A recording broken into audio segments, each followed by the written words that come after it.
पंतप्रधान नरेंद्र मोदी यांच्या दौऱ्याच्या पार्श्वभूमीवर सोलापूर शहर काँग्रेसचे पदाधिकारी अंबादास बाबा करगुळे, तिरुपती परकीपंडला सुभाष वाघमारे यांना सदर बाजार पोलिसांनी खबरदारीचा उपाय म्हणून ताब्यात घेतले।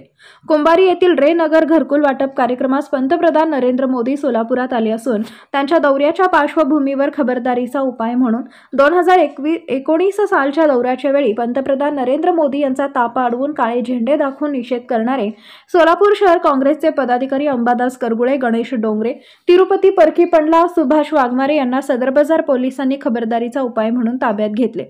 ही बाब समजल्यावर आमदार प्रणितीताई शिंदे यांनी फोनवरून त्यांच्याशी संवाद साधून विचारपूस केली आणि लढते रहो हुकुमशाही विरुद्ध संघर्ष करा असे सांगितले। तर सोलापूर शहर काँग्रेसचे अध्यक्ष चेतन नरोटे, विनोद भोसले, माऊली पवार यांनी सदर बाजार पोलीस स्टेशन येथे भेट देऊन विचारपूस केली। सोलापूर शहर प्रतिनिधी जगदीश कोरीमठ, शिवशाही न्यूज, सोलापूर। ताज्या घडामोडी जाणून घेण्यासाठी शिवशाही न्यूज यूट्यूब चॅनलला सबस्क्राइब करा। आपण हा व्हिडिओ फेसबुकवर पाहत असाल तर फेसबुक पेज फॉलो करा आणि शिवशाही न्यूज.com या आपल्या वेबसाईटलाही भेट द्या।